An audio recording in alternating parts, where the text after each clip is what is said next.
Election woes surge in the latest voters' voice poll. The latest on Second Amendment rights across the country, a nonprofit taxpayer-funded grant is raising concerns, Social Security insolvency forecasted, and the cost of that summer road trip. This is the Center Square Daily for Friday, June 12th, 2026. I'm your host, Greg Bishop. Voter concern about inflation and prices has surged to its highest level since the Center Square began tracking that issue. According to the Center Square Voters' Voice poll conducted by Noble Predictive Insights, a nonpartisan public opinion polling firm, 43% of registered voters included inflation or price increases among their top three concerns in June, and that's up from 37% in March. Earlier today, I talked with Mike Noble, founder of Noble Predictive Insights.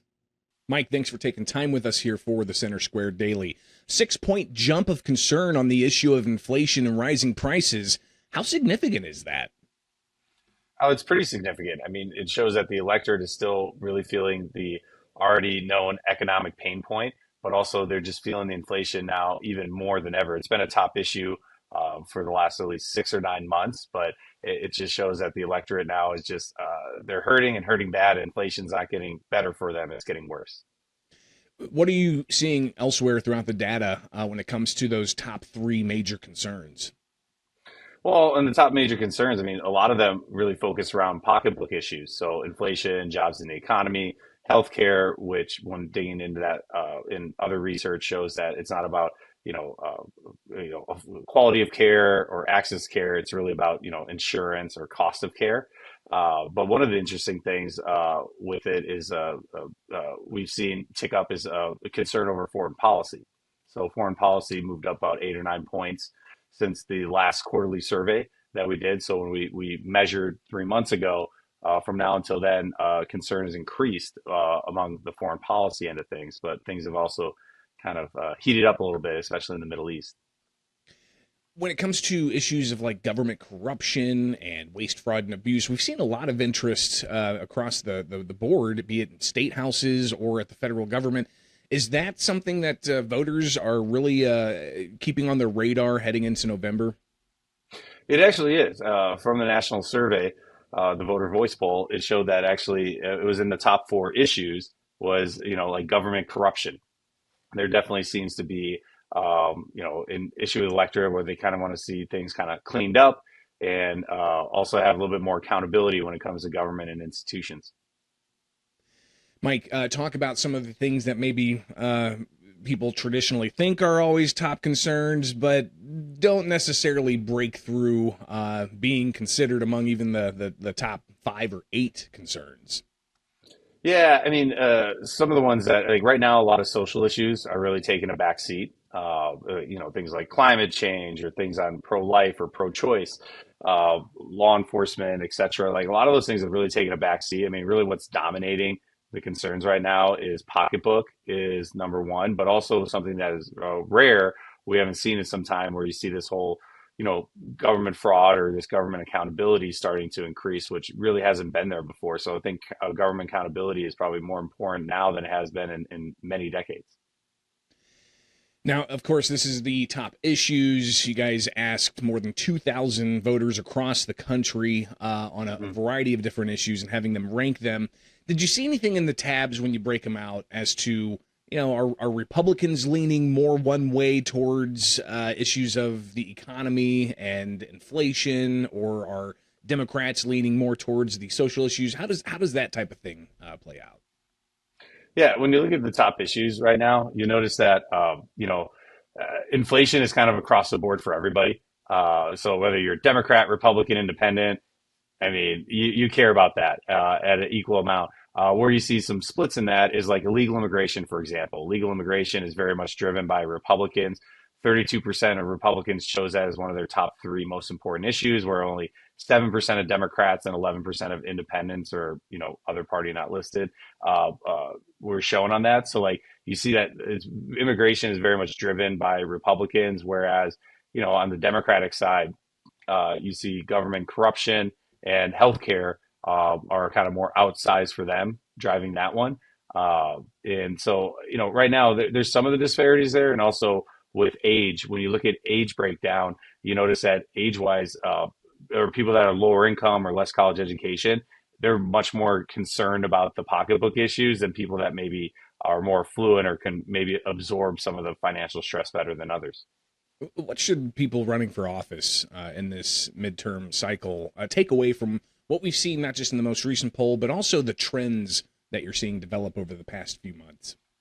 Well, yeah, I mean, because some of the trends that we've seen in this pretty expansive poll that we ran is that one is that people are becoming more pessimistic than optimistic regarding, the way things are being running. So, do they want to keep the status quo, or do they want, change they can believe in?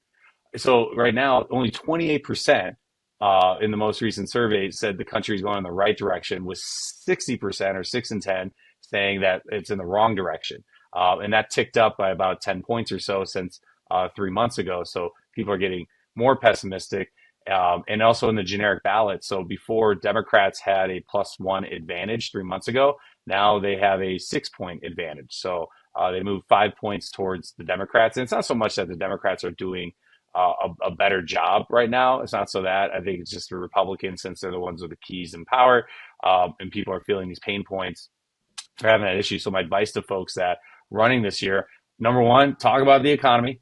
That's number one. How are you going to help people's pocketbooks? How are you going to help with housing affordability and those types of issues? And then secondly, talking about transparency and accountability, I think is what will help get folks elected. And also, you know, probably challengers have a better chance right now than incumbents in this current environment. And you can read more about that particular poll question at thecentersquare.com. More poll stories to be published, again, at thecentersquare.com. One, I know, Mike, even though we've got the midterm election here in November of 26 coming up, but after that, it's going to be, the starting gun's going to go off, and we're going to be into the 2028 elections. So you did ask about potential matchups for the presidential primaries in 2028. Talk a bit about, everybody's going to know all these names except for maybe one name. And I think it's interesting, and it pops up in the top three of both parties, and that is this person called Not Sure.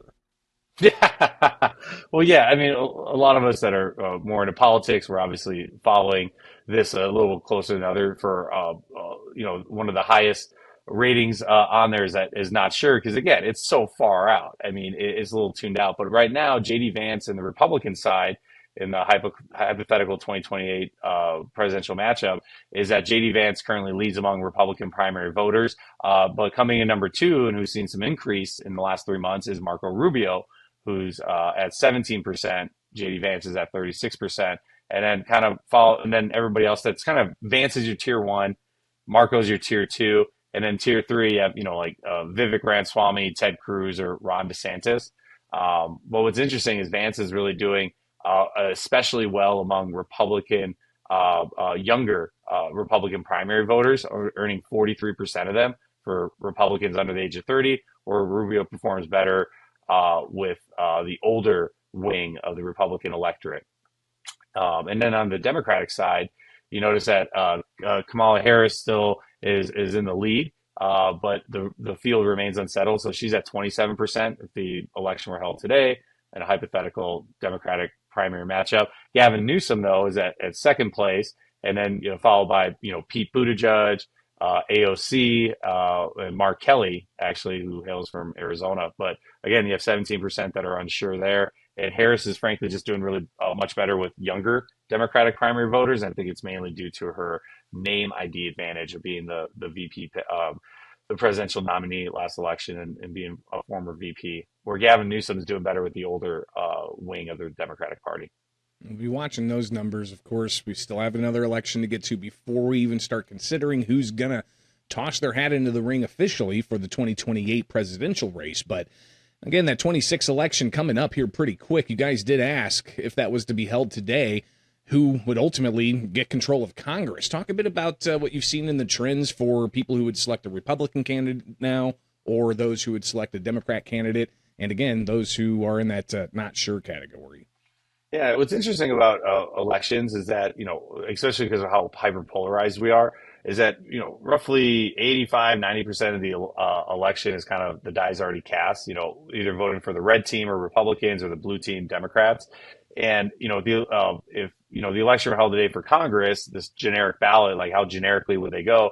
47% indicated they'd vote for the Democratic candidate, 41% for the Republican candidate. So that gives Democrats a 6 point edge, which basically which way is the wind blowing, like who has the advantage. It's a key indicator in politics, where you have about 11% that say someone else or not sure. And what's interesting about that is that Democrats only had a +1 lead roughly 3 months ago, back in March when we polled this last. But not only from this poll, but if you look at other polls, that trend has been the same, where as the economic pain points, especially with the war in Iran and the Strait of Hormuz getting closed and causing that economic uncertainty with gas prices, et cetera, is that, you're seeing that, it's leaning towards the Democrats, because again, voters know that the Republicans are the party in power, and there's really only an A/B choice, because third-party candidates, I mean, God bless them, but like Ross Perot was the heyday of third-party candidates. Like that's the pinnacle of where it was. Now third-party candidates are almost at an all-time low of the vote share that they actually capture. So it's really a choice between red or blue, and it's like, well, if you don't like red, then go blue. If you don't like blue, go with red, because there's not as much viable options outside of it right now. And then finally here, an issue that has been dogging the president since he began the conflict over in Iran. How does that question break out in your most recent polling data? Yeah, when you look at the recent polling data, is that we're talking about, like, voters basically are wary of military escalation, but and then we also asked a little bit about NATO. But on foreign policy, voters draw a distinction between resisting new military escalation, because when we asked about Iran, 50% say the United States should avoid further military action and focus on diplomacy. So they believe in, like, hey, let's not ramp this up. Let's maybe tick this down. And of course, the ones that are more for action in theirs as the Republican compared to the Democrats or independents, who are definitely against it. And then 40% say the United States should continue taking military against Iran if needed to prevent Iran from developing nuclear weapons. So yeah, 50% say, hey, we should avoid further action, focus on diplomacy. But then you also have 40% saying, hey, maybe we should continue if it's to prevent them from, capturing nuclear weapons. So a slight edge to, pulling back on it. But, independence, true independence, so that, 11% or so that said that really kind of decide elections. Those true independents, 51% favor diplomacy, where only 27% support the military action. And then we also asked about, which is a topic that's kind of come up, is should United States pull out of NATO? We found that 59% say the United States should remain in NATO because the alliance strength and security influence, where 27% said they should withdraw because it costs too much and pulls America into foreign conflicts. So it's interesting of asking some of those questions, like, hey, they're resistant against the Iran conflict, but hey, think we should still stay involved with the whole international alliance of NATO. Very interesting stuff, and many more insights to come from the Voters Voice poll. The Center Square Voters Voice poll was conducted by Noble Predictive Insights. Mike Noble, the founder, thank you so much for taking time here for the Center Square Daily.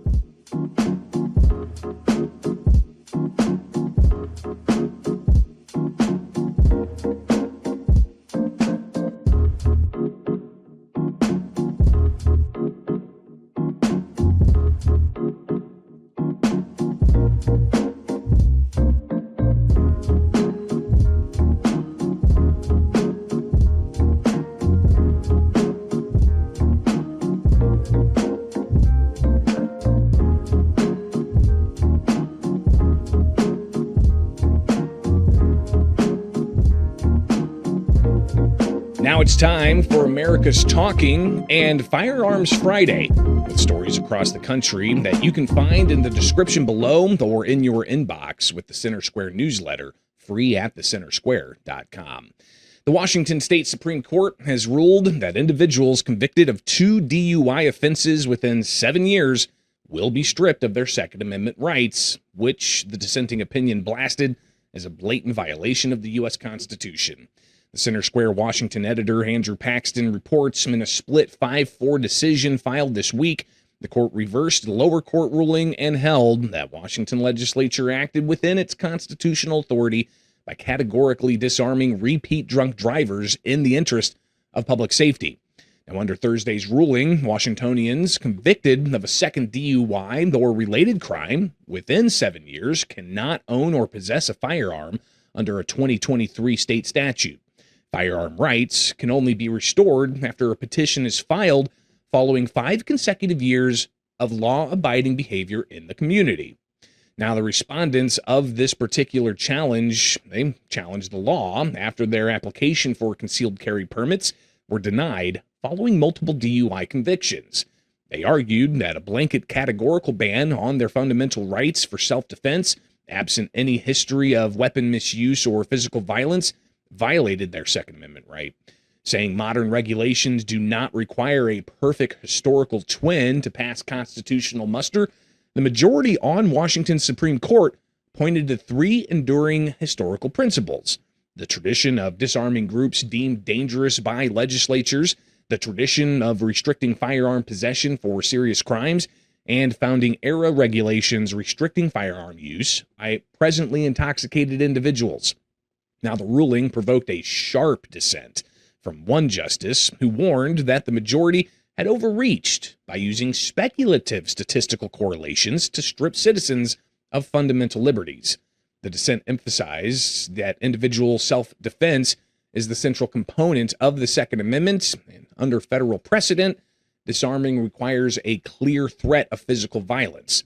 Because a DUI lacks an intent requirement to the causing of physical harm, the defense argued that it cannot be categorically defined as a crime of violence. Now, elsewhere throughout the country this week, conversations about access to firearms and the Second Amendment right to keep and bear arms continues.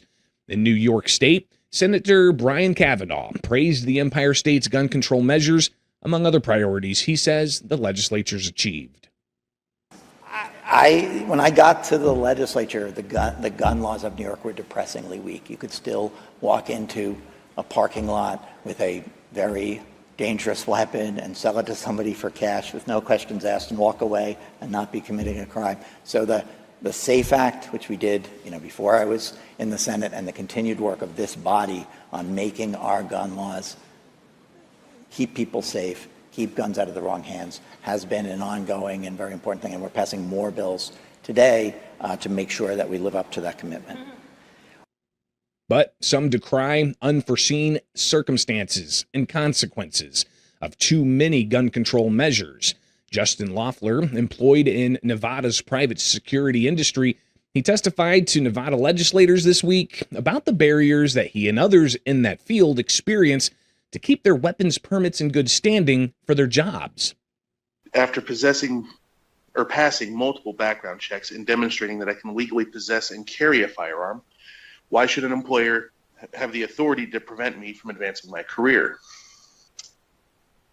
The VEAS requirement is not an inconvenience, it is a barrier to professional advancement. A qualified agent can deny a VEAS form for a number of reasons unrelated to an individual's qualifications, character, or ability to safely carry a firearm. The burden did not end once I became armed. Every 6 months, my ability to continue my career depended on whether or not I could get a form signed by my employer. I reviewed NRS 648 and NAC 648, and I found no law or regulation that expressly requires a VEAS form. I later learned that the board never voted to adopt the VEAS form as a formal regulation. Yet it's been imposed on employers, instructors, and working people trying to support and feed their families. This is a serious problem. Now, in the Pennsylvania House, a committee hearing earlier this week, legislators discussed measures in that state to require firearms to be kept in a safe.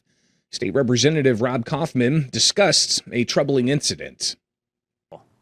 Just last month, in the city of Philadelphia, a mother awoke shortly after 1 a.m. to the sound of her apartment door being kicked in. When she investigated, she discovered a man she never met standing over her sleeping 14-year-old daughter with a large metal pipe. A violent struggle followed as the mother attempted to protect her child. Fortunately, an armed neighbor heard the family's cries for help and intervened in time, shooting and killing the intruder. Incidents like these demonstrate why many Pennsylvanians believe readily accessible firearms are essential for personal and family protection.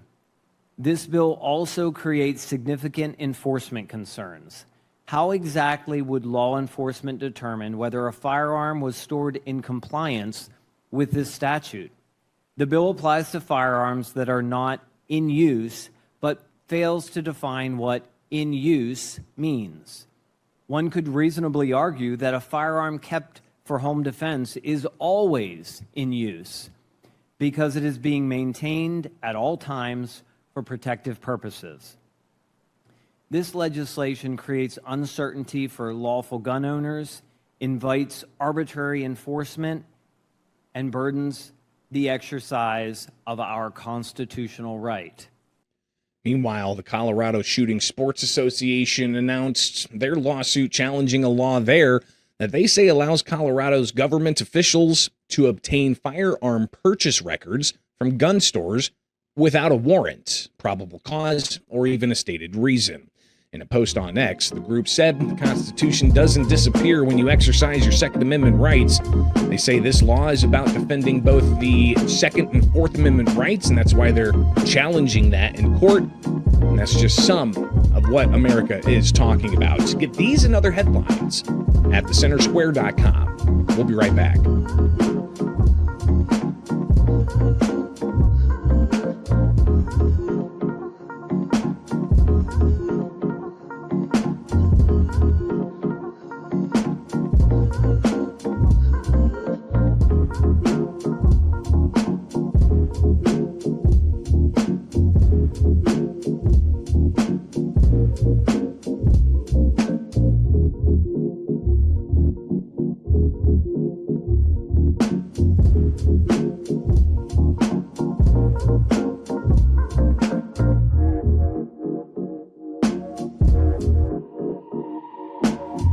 Well, the federal government gave about $2.5 million of your tax funds over 2 years to a Washington, D.C. based nonprofit that says it aims to be a trusted bipartisan source of expertise and insight on banking and financial technology regulation.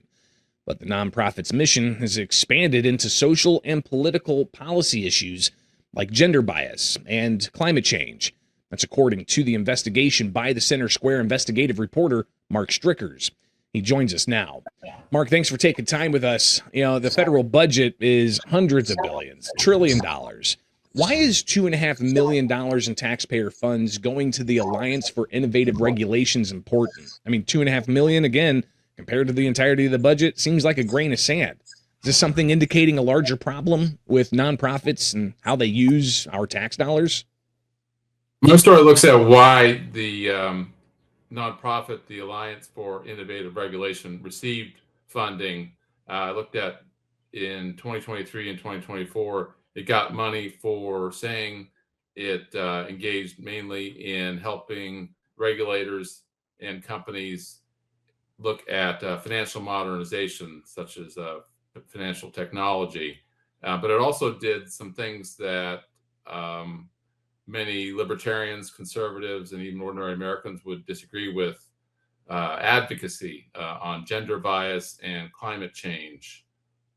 And those were part of its grants, as well as advocacy and policy work, publicity for itself.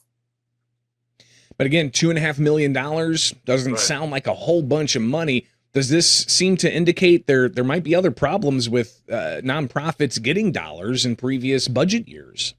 Yes, I was just looking at data that my colleague Jared Strong provided on all the federal funding for DC-based nonprofits. And basically, I picked the Alliance for Innovative Regulation out of a hat. It was almost like a fishing expedition, and just in a good sense of trying to find a story. And I noticed that this nonprofit, the Alliance for Innovative Regulation, it's only been around for since 2019. It got money for projects that many Americans would disagree with. So that's why I got the story. So so I mean, it's indicative of a larger problem. I can't really say that because I'm not looking at that, but it was data that I I found on this company, and the more I looked, the more I got interested. And it's also interesting because I contacted the nonprofit twice via email and reached an old number, and still haven't heard from them. So one could say they're unaccountable, even though they got federal taxpayer money. I would imagine if you were to reach back into your hat with all the different nonprofits in there, you could probably find story after story on this. But focusing in on the Alliance for Innovative Regulation, they got $2.5 million. What did they do with that money? Some of that money was for outside contractors. The Alliance would have what they call tech sprints, or basically coming up with policy or coming up with solutions, technology-related solutions to problems related to financial modernization. But it also engaged in publicity. Some of that grant money that they got was for creating a YouTube channel as well as a podcast. And also posts to LinkedIn. I mean, I'm sure there's all kinds of content creators out there, Mark, who could see using $2.5 million to start a YouTube channel or make some social media posts or, 18 podcasts. But these are tax dollars, right? I mean, these tax dollars, is there a regulation that keeps them from being used for biased type of, media materials being produced with it? Yeah, it's a good question. The code for nonprofits, 501c3s, is what this Alliance for Innovative Regulation qualifies for, just says that nonprofits are for charitable, religious, scientific, and one other purpose that I'm forgetting right now. Those are generally services that nonprofits are supposed to engage in. But this one, the Alliance, by doing things such as trying to position itself as a thought leader, a phrase that the nonprofit used in one federal grant, it's hard to understand how that fits in with the federal money that the taxpayers give to organizations like this one. Or did in 2023 and 2024. And as you mentioned, you did try to reach out to the Alliance for Innovative Regulation to get a comment. Couldn't get that either by emails or by a cold call to them. But you did scour their website, and one quote I do want to pull here is you found them talking about traditional regulatory tools alone are no longer enough. To respond effectively, regulators need timely, usable data that reveals where exclusion occurs and whether interventions are working. It sounds like a lot of kind of, different types of industry jargon, but what exactly is it that they were providing? Yeah, it's difficult to say. They do use a lot of jargon. I should say that this organization the president is actually CEO is Joanne Barefoot, not Maya McGinnis. They, as a rule, the Alliance for Innovative Regulation does engage in what these call tech sprints, as I mentioned earlier, and trying to have a conference, and there'll be a number of people will try to propose solutions to a problem. So that's I think anybody ordinary American would agree with that's okay use of taxpayer money. Who knows what solutions they'll provide, but once you engage in publicity and advocacy, then the political question, taxpayers have more reason to raise questions about the organization. And definitely provide more scrutiny on this. Obviously the investigative team with the Center Square staying on top of that. So be sure to get their latest work by clicking on investigations at thecentersquare.com. Greatly appreciate Mark's work, and we'll be checking back in with him and the team very soon. We'll be right back.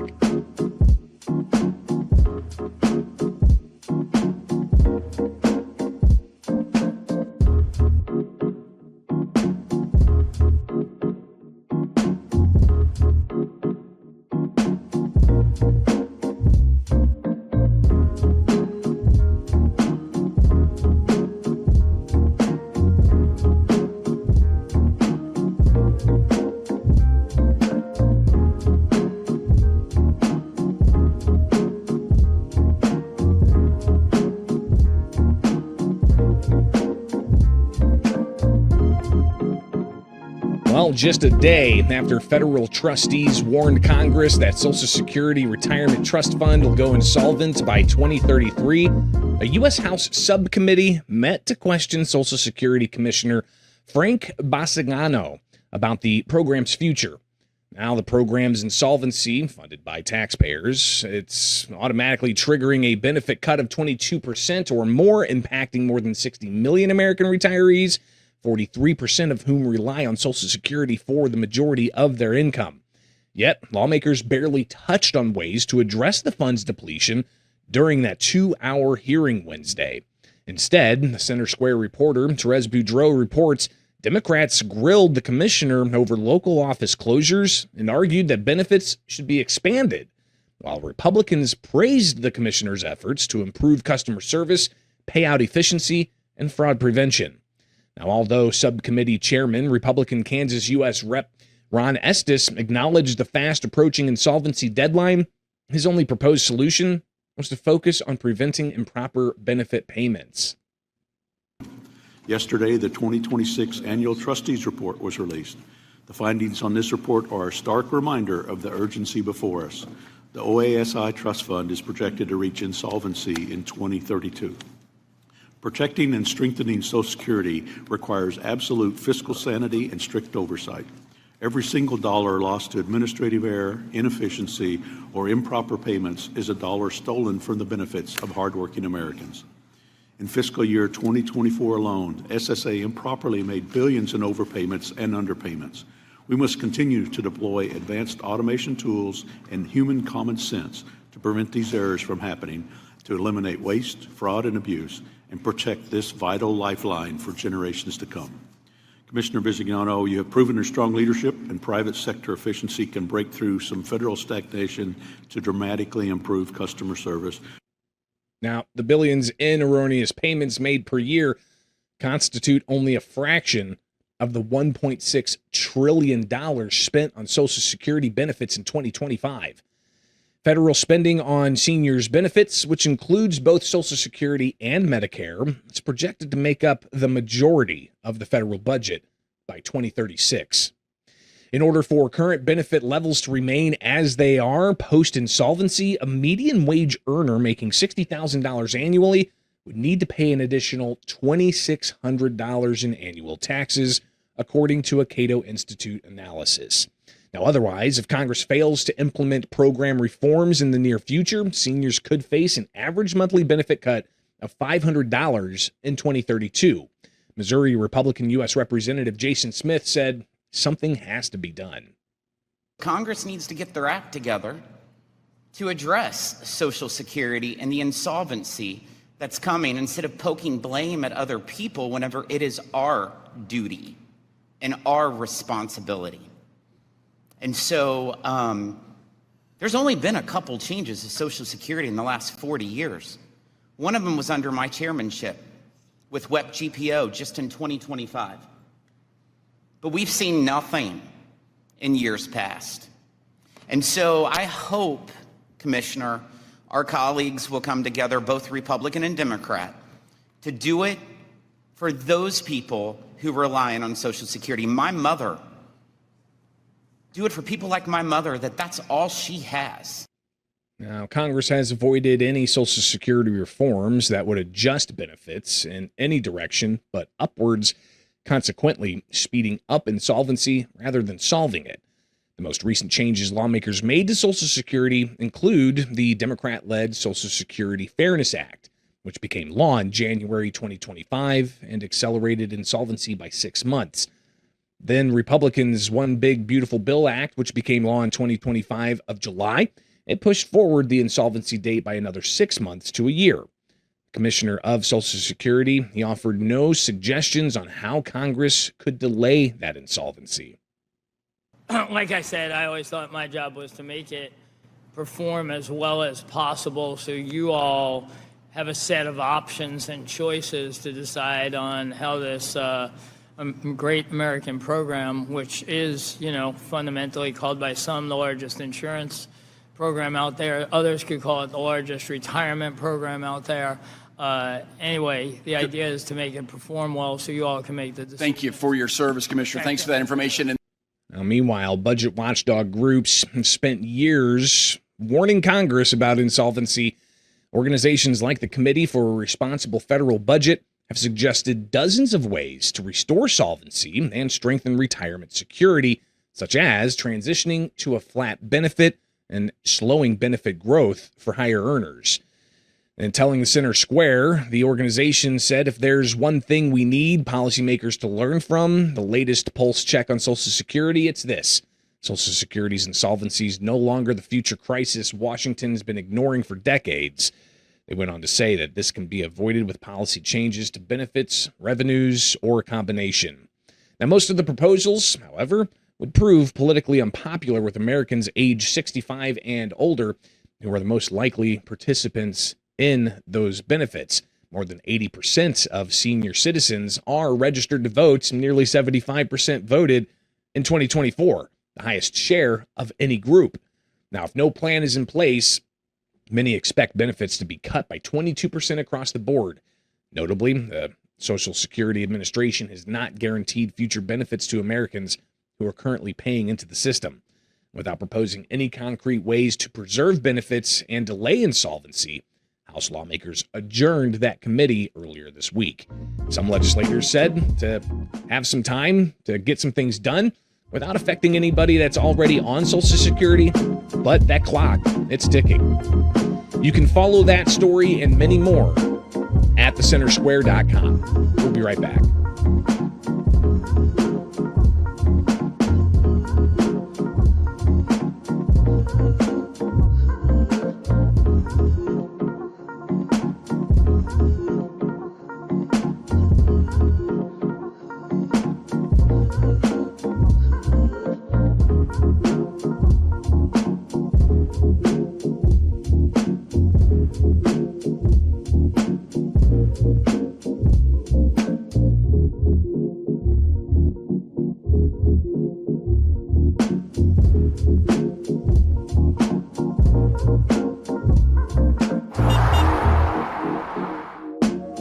Well, with schools out for the summer, families ready to take to the road.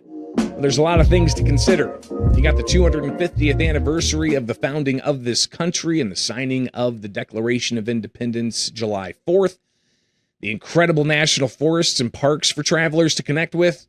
All the hiking, the biking, the kayaking, and relaxing at a campsite or finding some refuge in a hotel. All of that comes with a cost. And each state has different costs. Now, with inflation, gas prices at 4-year high, you had Dunhill Travel Deals looking at the lower 48 states for the most affordable road trip states.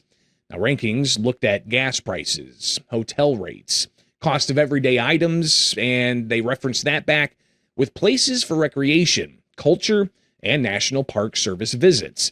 Road quality and entertainment density was also considered. Now, some of the cheapest road trip costs by state included parts of the South and the Midwest, like Arkansas, Oklahoma, and Iowa, ranking among the most affordable. Arkansas, they have an average hotel rate in the country about $114 per night. Living costs sitting at about 13.1% below the national average.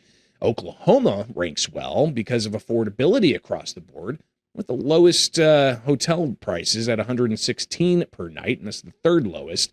And the second lowest gas prices. In Iowa, also seeing some low hotel costs, and everyday costs are about 12.2% below the national average for common items. Now, Arkansas's total state tax on hotels was 8.5%. Iowa's hotel tax about 5%, and Oklahoma's about 4.5%. Western states, they're much steeper in price, as prices on the West Coast are higher than the rest of the nation. One example, California, pacing the country with a $6 per gallon gas. And California also sports the highest gas tax in the nation, so you can see how that tacks onto that. Now, most expensive road trips are being found in California, again, with the higher cost of living, about 10.7% above average, and that's followed by New Jersey and New York. Now, Wyoming and Montana, they're known for having a bunch of luxury resort areas. They have the most expensive hotel rates at $342 and $227, respectively, per night. California, they don't impose a hotel tax. New York's is 4%. Wyoming's 9% total hotel tax. And then Montana, they've got a 7% tax. Now, states like Mississippi, Louisiana, and Alabama, they also report lower average prices across all three categories, making the southern U.S. particularly appealing for those budget-conscious travelers.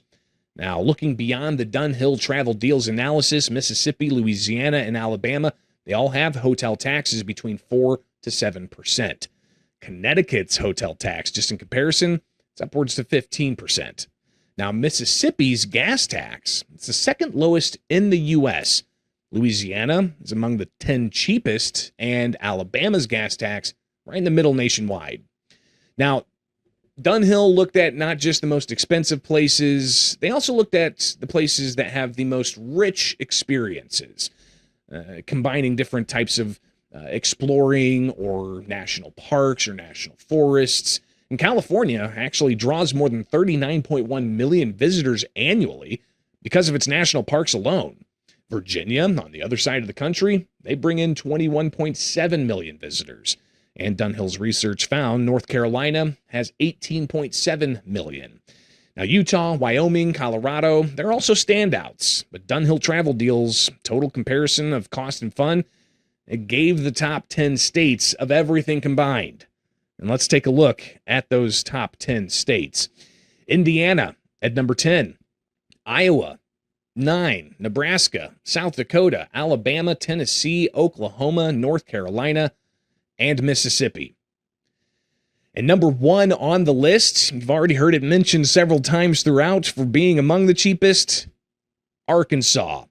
Even with an 8.5% total sales tax on hotels and a 25-cent per gallon gas tax, Dunhill gave Arkansas a total composite score of 94 points.